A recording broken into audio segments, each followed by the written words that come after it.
A little while back, I did a video that went into the origins of the term Metroidvania. In the comments, there was a lot of discussion about what actually is a Metroidvania. Does a 3D game like Metroid Prime count? Are Zelda games Metroidvanias? If not, what genre is a Zelda game anyway?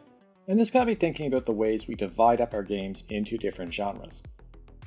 At this point, there's a huge variety of genres and subgenres, and I started wondering, where did it all start? When did we first start dividing games into categories? And what were the first categories? In the beginning, it doesn't look like there was much attempt to categorize games. In the 70s, there just wasn't that much discussion about the differences and similarity in games.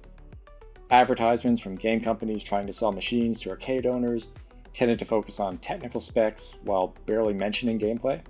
Early home consoles at the time had fairly limited libraries and tended to just give a brief description of the game without any extra organization.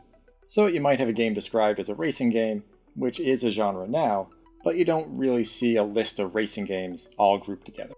Probably the earliest video game genre is the educational game. For example, Oregon Trail was first developed in 1971 to teach children, and by the late 70s was often packaged with the Apple II computer. Educational games look like one of the earliest divisions in game libraries, something everybody understood was different from other games. But it wasn't until the 80s that we really saw an effort to organize the rest of the video game library. Early attempts to categorize video games are interesting. For example, a 1981 Atari catalog used the headings Skill Gallery, Space Station, Classics Corner, which is mostly board games, Adventure Territory, Racetrack, Sports Arena, Combat Zone, and Learning Center. So we're seeing sort of an odd mix of categorizing games by theme and by gameplay. It works okay here with most of the games being pretty straightforward, but is a game where you race spaceships a racing game or a space game? If you change the artwork on a space shooter to turn it into a fighter jet, is it now a completely different type of game? The 1981 book, How to Master the Video Games, written by Tom Hirschfeld, used a completely different system. This book categorized games by gameplay type, the same way we do today. He divides games into categories such as Space Invader types, which would be a fixed shooter, versus an asteroid type. He had other ones like maze games, reflex games, and miscellaneous. I do think it's kind of funny that while we still talk about things like Metroidvanias, roguelikes, and Souls-likes, two of the earliest game genres were basically asteroid-likes and Space Invaders-likes. This book is a real treat to read. It even suggests hand, eye, and finger exercises that you should do to improve your video game performance. Early computer magazine SoftTalk established a software top 30 based on sales and user rankings. In October of 1981, they broke their game list into the categories strategy, adventure, fantasy, and arcade.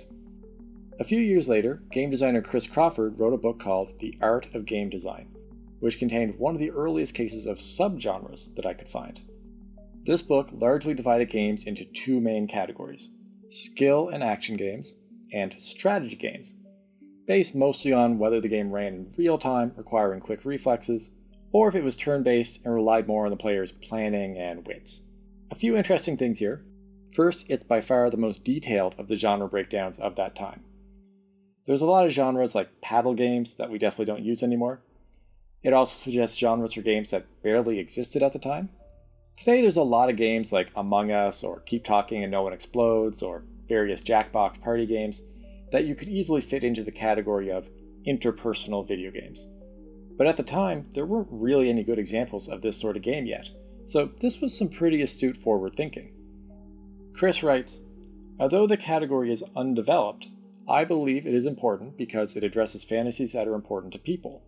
Many other art forms devote a great deal of attention to interpersonal relationships. It is only a matter of time before computer games follow a similar course." He is similarly forward-thinking when he accepts that his taxonomy of games is based on the games of the time and likely to quickly become obsolete. He predicts that some categories will merge or vanish as those types of games become less popular or less distinct from one another, and that new categories will appear as future developers create new types of games that don't fit any existing category. In 1987, Nintendo briefly started putting categories on the covers of their games. They divided them into action, adventure, sports, light gun, programmable, arcade, robot, and educational. A few of these stand out right away. Light gun and robot are just games designed to work with the NES Zapper and the Rob the Robot accessories. Programmable games look like ones that have any sort of level editor.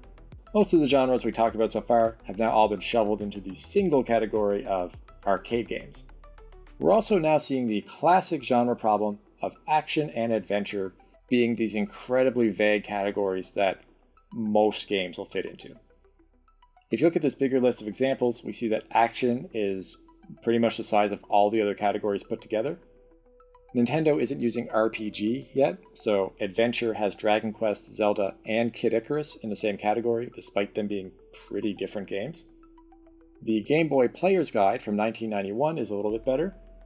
We've dropped the niche categories like robot. We now have a puzzle category, presumably because Tetris was the Game Boy's big release title.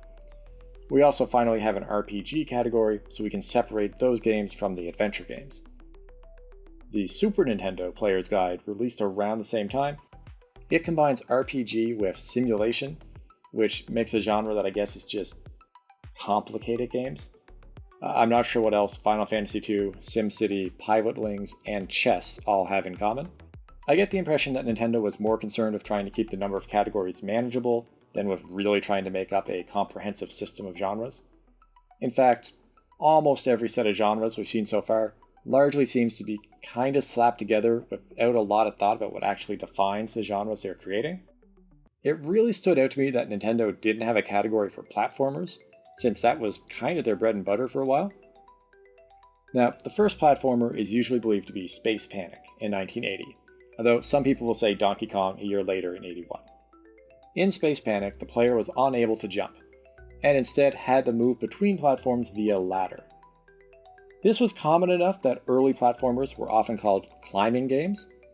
Shigeru Miyamoto, the creator of Mario, called them athletic games. The magazine Video Games Player called them ladder games, and even gave awards for Ladder Game of the Year. It looks like the term platformer came about in the late 80s from a few UK magazines that started with platform and ladder games, before shortening it to just platformer. So originally my plan here was to look at all the genres that existed at the dawn of video games, and then track how they evolved into the genres that we have today. And now we're kind of running into this problem that in the beginning there's just basically zero consensus on game genres. Everyone was just kind of making up their own thing. So I decided to work backwards, take today's big game genres, and see where they came from.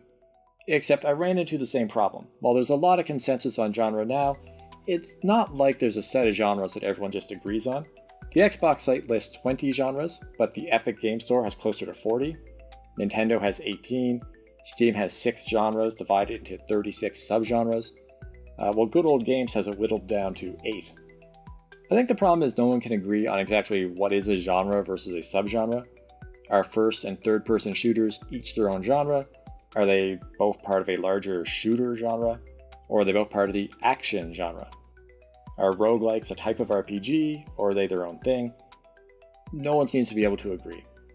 Epic even has categories for action, adventure, and action-adventure. I feel like Steam and Good Old Games have a pretty good set, so I'm mostly going to go off of these. Now, I don't think there's really a lot else to say about action and adventure games. The genres exist today largely as they did in the past, mostly as giant buckets that almost any game without a different clear category can fit into. Sports and racing are pretty similar. They've been using those genre titles basically as long as they've been around, and they still haven't really changed. Simulations have been a part of video games right from the very beginning. The Sumerian game was a game that simulated running an ancient city, developed in 1964. Early simulation games tended to have more specific description: military simulation, economic simulation, and so on. In the mid-80s, it became more common for simulation games to have the word simulator in the title, such as BMX Simulator, Grand Prix Simulator, Pro Boxing Simulator. At this point, gamers started referring to all these games as simulators or simulations, and that stayed the case pretty much right up till today. Let's look at the term first-person shooter. First-person shooting games, again, have been around pretty much since the beginning of gaming, with games like Maze War. but the genre took a while to really catch on. A lot of early first-person games were actually RPGs. There's a long list of first-person dungeon crawling games, things like Dungeons of Daggeroth, Dungeon Master, Ultima Underworld. When games like Wolfenstein and Doom were released, there wasn't really a solid genre name for them. They tended to be marketed and reviewed simply as action games again. There's a lot of mentions of 3D and even sometimes virtual reality, which is kind of technically true, but not really how we use those terms today. For the next few years, similar games were often referred to just as Doom clones. Over time, there were attempts to move away from that term, calling them run-and-gun games, or shoot-'em-ups was common for a bit, although that term eventually trended more toward bullet-hell scrolling shooters instead.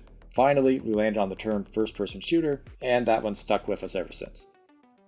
Role-playing games, as I'm sure you can guess, get their name from similar tabletop games, such as Dungeons & Dragons. I suspected that the term might have originated with Gary Gygax, the creator of D&D.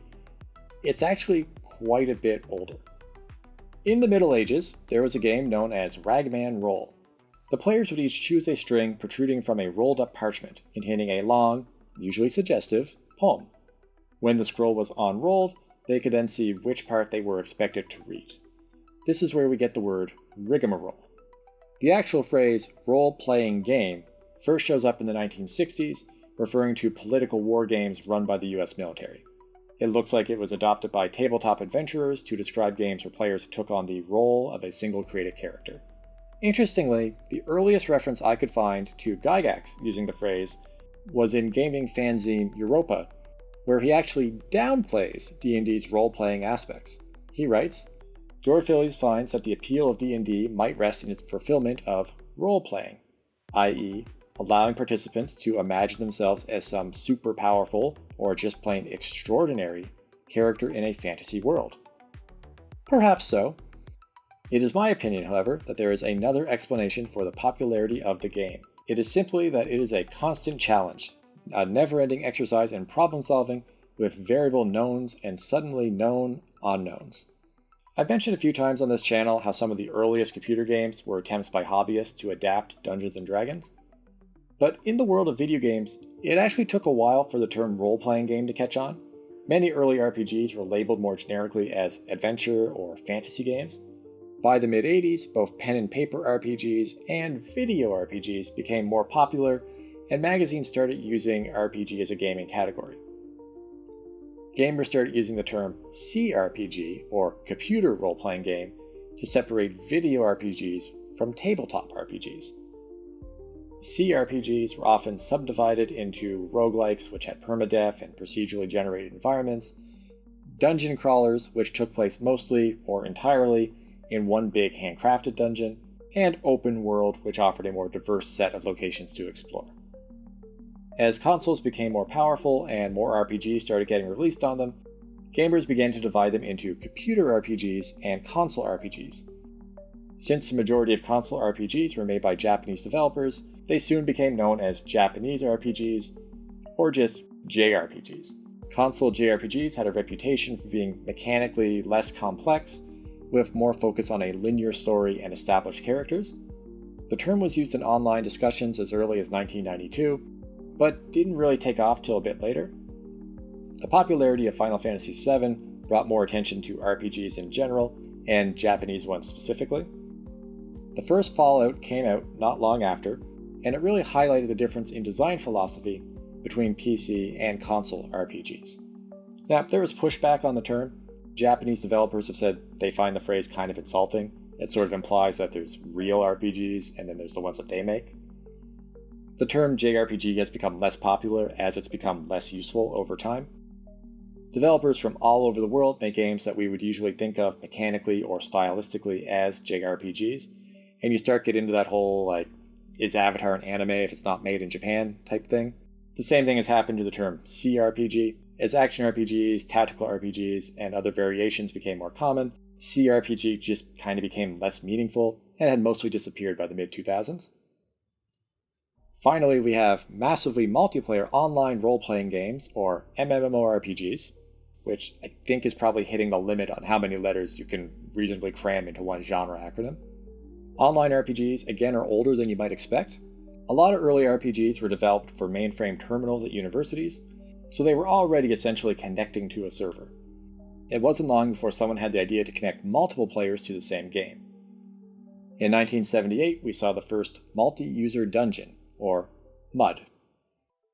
MUD became the common term for this type of game, along with mucks, mushes, and moos, which were slightly different. As computers grew more advanced, we eventually saw graphical MUDs. In 1997, Ultima Online was released. Creator Richard Garriott, better known by his pseudonym Lord British, coined the term MMORPG to try to convey the increased scale of his game over other online RPGs. When EverQuest was released a few years later, it was also described as an MMORPG, and the term has still stuck around ever since. Strategy game was already a common term from board games, so similar video games adopted the term almost immediately, although terms like war game were also pretty popular.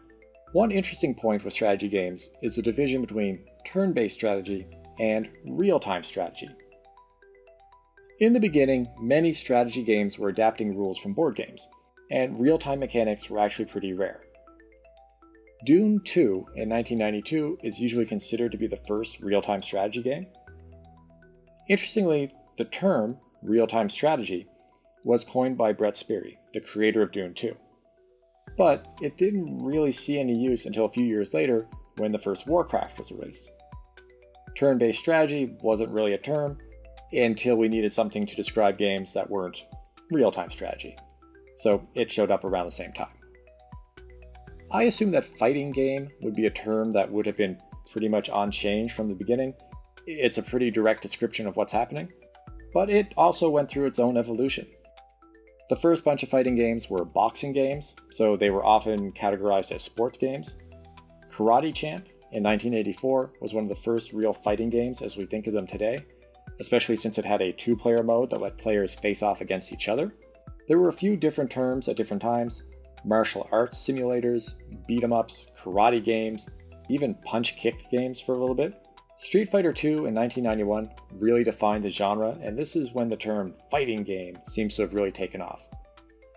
For a while, the term beat 'em up was also used, but it eventually split off to more exclusively refer to those Double Dragon style brawlers, where players fight their way through a level filled with NPC opponents. So, where does this leave us today? Obviously, things will continue to change, but it does feel like a lot of genres have solidified a bit. It's hard to imagine that someday we won't have first-person shooters or RPGs. The thing I found interesting was how much some genres changed while keeping the same name. Tradition can be a powerful force. I don't think anything is going to happen to the label RPG, even as RPG games move further and further from the term's original meaning. People keep making up new genres when they feel like they need to. Sometimes the term catches on pretty quickly. It wasn't that long ago that we didn't have battle royales, but the name did a good job of describing the feel and mechanics of this new type of game, and it caught on almost right away. Sometimes terms don't really stick. I think immersive sim is a good example. These are games like Deus Ex, Prey, Dishonored, or Deathloop, usually shooters that focus on stealth and exploration, but also feature RPG elements like skill trees and inventory management or crafting. I never really felt like immersive sim did a very good job of illustrating what these games are all about, and it never really saw a lot of use as a subgenre description. If anything, it feels like we're starting to lean away from genres altogether into a more sort of free-form tagging system. For example, according to Steam, Prey is in the action and adventure genres. But if you look at the tags assigned to it, there's a lot more useful information about what to actually expect from this game. I don't think genres are ever going to go away. You'll always be able to find an RPG or an FPS, but I think as the lines between genres continue to blur, you're going to see more and more games described with lists of tags that everybody understands, the way we now often see labels like open world, stealth, branching storyline, and so on. And that's about it for this video. We could probably keep going all day into increasingly specific genres and subgenres, but I think this is a pretty good stopping point. What do you guys think? Have any genre labels outlived their usefulness? Is some hot new game genre right around the corner? Maybe it's time we shook up the names a little bit. Let me know what you think. Until next time, thanks for watching.